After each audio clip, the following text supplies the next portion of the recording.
Supreme court bar association بالکل وکلا کی سوچ کی نمائندگی نہیں کر رہی، تو اس لیے صحیح معنی میں پاکستان میں جو بار ایسوسیشن وکلا کی سوچ کی نمائندگی کرتی ہے وہ Lahore high court bar association ہے، اور جو اس وقت موضوع ہے بہت ہی اہم ہے سارے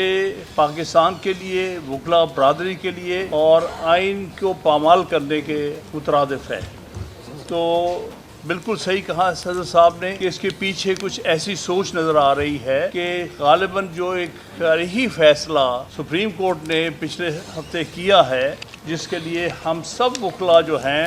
ان کے ممنون ہیں، ساری قوم ممنون ہے کہ انہوں نے صحیح معنی میں ایک آزاد عدلیہ ہونے کا ثبوت دیتے ہوئے اس ملک میں جو بہت بڑی ناانصافی ہو رہی ہے اس کے خلاف ایک فیصلہ دیا، اور آئین کو کسی اور مقصد کے اوپر رکھتے ہوئے یہ ایک تاریخی فیصلہ تھا، اور جس کی پھر فور عمل درآمد ہونا چاہیے۔ اب یہ جو اس کے فوراً بعد یہ ایک موو ہوئی ہے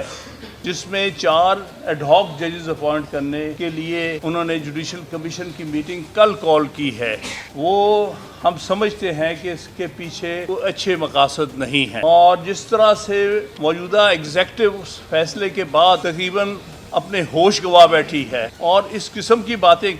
سامنے آ رہی ہیں جو کبھی سننے میں پہلے نہیں آئی تھی۔ پہلی دفعہ ہم اس قسم کی بات سن رہے ہیں کہ پاکستان کی سب سے بڑی اور سب سے مقبول پارٹی کو ہم بین کر دیں گے، کیونکہ ان کو پتہ ہے کہ یہ خود جو ہیں انلیجیٹیمیٹ ہیں، کوئی لیجیٹیمیسی ان کی نہیں ہے، اور یہ زبردستی بٹھائے گئے ہیں، یہ سب ہارے ہوئے لوگ ہیں، یہ فارم 47 کی حکومت ہے، یہ فارم 47 کی انکانسٹیٹیوشنل اور انلیجیٹیمیٹ حکومت ہے۔ یہ کہتے ہیں کہ ایک لیجیٹیمیٹ پارٹی کو ہم بین کر دیں گے، لہٰذا اس کے پیچھے وہ عناصر نظر آ رہے ہیں۔ دوسری بات یہ ہے کہ اس کو کنڈیم کیا تھا، ایون جو الجہاد ٹرسٹ کیس میں کہا تھا کہ ایڈ ہاک ججز کی اپوائنٹمنٹ کو ڈس اپروو کیا تھا سپریم کورٹ نے، اور اس لیے ایڈ ہاک ججز کی اپوائنٹمنٹ ہمیشہ وکلا ہمیشہ اپوز کرتے رہے، اور پچھلے 10 سال سے کوئی ایڈ ہاک اپوائنٹمنٹ نہیں ہوئی ہے سپریم کورٹ میں، اور اس کی بنیادی وجہ یہ تھی کہ وکلا کی ایسوسیشن اس کی سخت مخالفت کرتی تھی، کیونکہ یہ بالکل غلط بات ہے۔ آپ کے پاس جب پرماننٹ ججز ہیں تو آپ کو ایڈ ہاک اپوائنٹ کرنے کی ضرورت نہیں ہے۔ دوسری میں سمجھتا ہوں کہ آئینی طور پر بھی یہ غلط ہے۔ آرٹیکل 182 کو اگر آپ دیکھیں گے تو اس میں کہا ہے کہ صرف ایڈ ہاک اپوائنٹمنٹ تب ہوتی ہے جب کوئی کمی ہو سپریم کورٹ میں، یا اس کا مکمل لفظ استعمال کیا ہے یہاں پر کہ وانٹ آف کورم اس وقت 16 پرماننٹ ججز اور ایک چیف جسٹس موجود ہیں۔ دیر از نو وانٹ آف کورم۔ کہ وانٹ آف کورم کا مطلب ہے کہ جب کوئی 4-5 یا 3-4 جج کم ہوں اور ان کی اپوائنٹمنٹ کے لیے کوئی مشکلات ہوتی ہوں، تو پھر اس صورت میں کہا جاتا ہے کہ چلیے کچھ عرصے کے لیے ایڈ ہاک جج لے لیے جائیں۔ اس وقت تو سپریم کورٹ کمپلیٹ ہے، اس کے پاس مکمل ججز ہے، جتنے ججز کی ویکنسی ہے پورے مکمل ہے وہاں پر، تو اس وقت آئینی طور پر کوئی جواز نہیں ہے مقرر کرنے کا ایڈ ہاک ججز، لہٰذا پاکستان بھر میں وکلا نمائندے جو ہیں اس کے خلاف ہیں۔ جو اس کے خلاف نہیں بات کر رہے ان کے پیچھے کچھ اور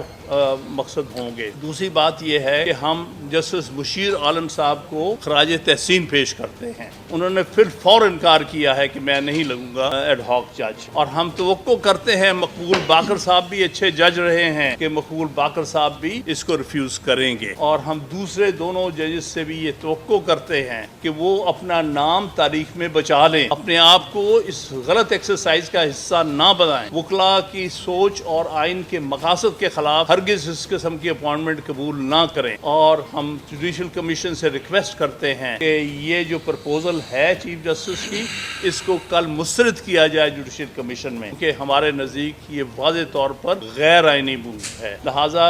ان الفاظ میں صدر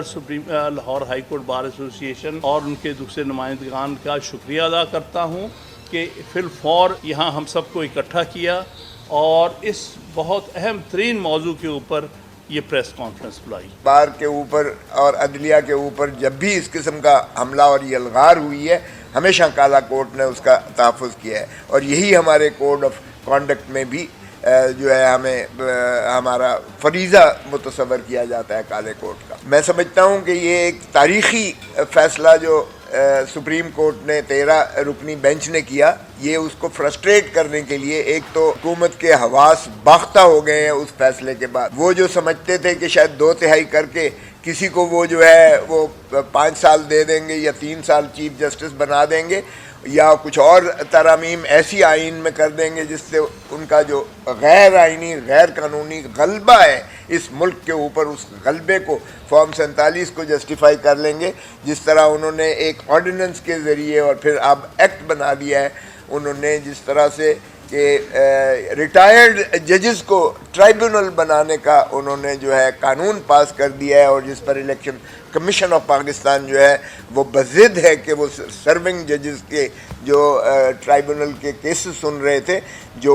قریب پہنچ گئے تھے کہ فارم 47 کے ان لوگوں کو اٹھا کر ان کا پردہ فاش کر دیں اور ان کو باہر نکال پھینکیں اور پاکستان کے عوام کے جو مینڈیٹ پر ڈھاکہ مارا گیا تھا اس ڈھاکے کو جو ہے وہ ختم کریں. وہ انہوں نے طوالت کی نظر کر دیا, اور یہ ابھی بھی ان کی یہی خواہش ہے کہ یہ جو ہے جس طرح حامد خان صاحب نے کہا, دیکھیے ایکٹ میں 17 ججز, ایک چیف جسٹس اور 16 ججز کی جو ہے بڑا واضح طور پر لکھا ہوا ہے مستقل جج ہو سکتے ہیں. اور جب مستقل ججز کی تعداد مکمل کر دی گئی ہے, ایک طرف تو کہتے ہیں جی پینڈنسی بہت زیادہ ہے, او بھائی پینڈنسی زیادہ ہے تو پھر 1 مہینہ چھٹیاں کیوں کر کے تم لوگ جو ہے سپریم کورٹ کو جو ہے آپ نے چھٹی پر کر دیا ہے ساری. 1 مہینے کا گیپ اندازہ کریں, جب آپ رخصت چھٹی پر چلے جاتے ہیں تو پھر ظاہر ہے تو بیک لاگ تو ہوگا, پائل اپ ہوگا. کیا یہ کوئی جسٹیفیکیشن ہے؟ اور پھر ذرا ٹائمنگ دیکھیے گا کس قدر بھونڈے انداز سے انہوں نے جو ہے 4 ایڈ ہاک ججز کا کیا ہے, کیونکہ 8-5 کی نسبت تھی سپریم کورٹ میں. اب 8-5 کو یہ 8-9 یعنی 9-8 کرنے کے لیے 4 ججز کی ضرورت پڑی ہے. کبھی آج تک نہیں ہوا ہے. ایک آدھا جج ہوتا ہے ایڈ ہاک. میں جب اٹارنی جنرل تھا تو اسی طرح ایک اس وقت کے چیف جسٹس نے ایڈ ہاک جج کے